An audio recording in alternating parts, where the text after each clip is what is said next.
Hey everyone, Matt here, trainer for the NTCA. Have you ever had a problem cutting maybe one particular tile? It's just not cooperating. Maybe it's a hard porcelain tile like this, and maybe the blade's kind of walking, it's not cutting straight. Or maybe it's a ceramic tile, and as you cut it, the edges are all chipped. Or maybe it's a piece of glass, and as you cut it, you see the bottom's just kind of all blown out. Well, today I'd like to explain something a lot of you already know, but based on questions I received while traveling the country talking all things tile, and also questions we get asked at the NTCA technical hotline.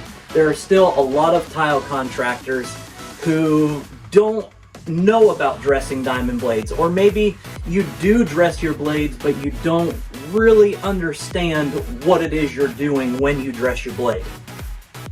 So let's talk diamond blades. Diamond blades don't really cut. Instead, they're grinding through the material.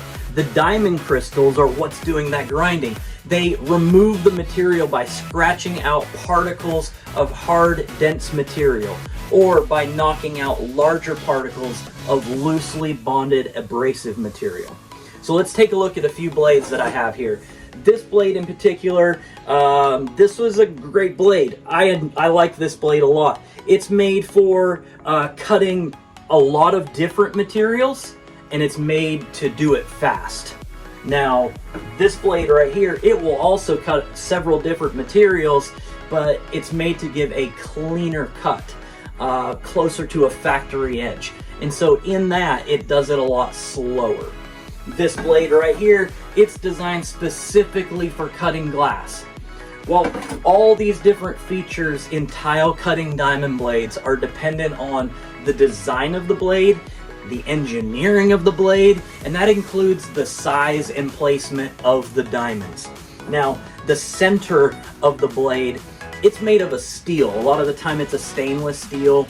And then the outer rim, well, it consists of softer metals, resins, and then the diamonds that are embedded in that.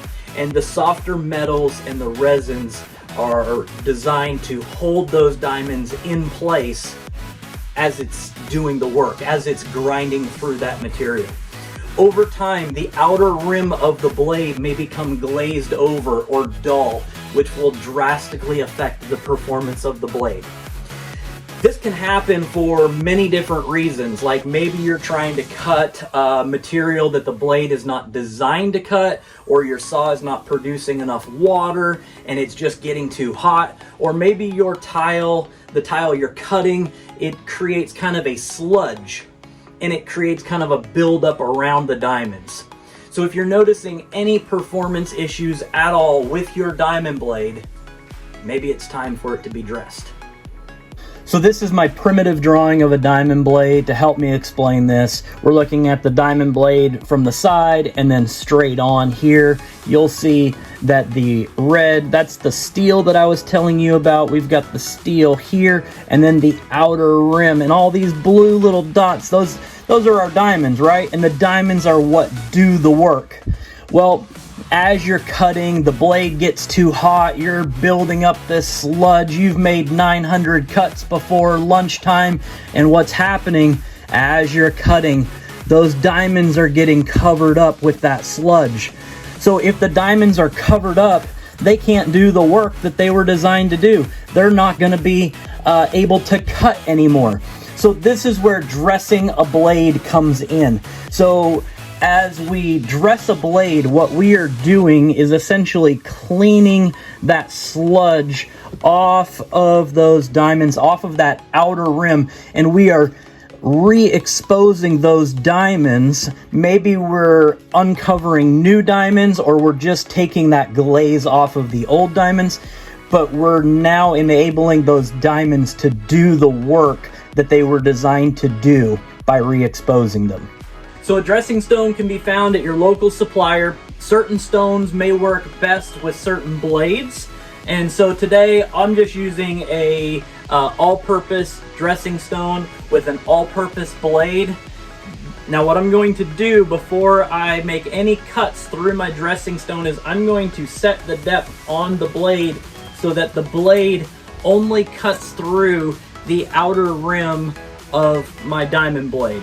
I don't need to cut this into pieces. I can just cut grooves into my dressing stone, allowing me to get the most use out of my dressing stone. So once I set the depth on my blade, I'm gonna make 4 or 5 passes through the dressing stone, and that's going to re-expose the diamonds in my diamond blade.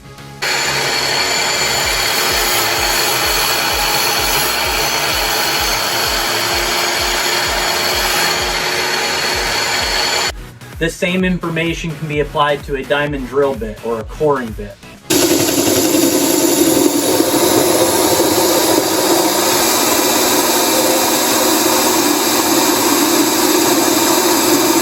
There you have it. That was easy, right? I hope this video helps you get the full life out of your diamond tools. Enjoy those fast, clean, chip-free cuts. I hope to meet you in person at one of NTCA's many upcoming trainings.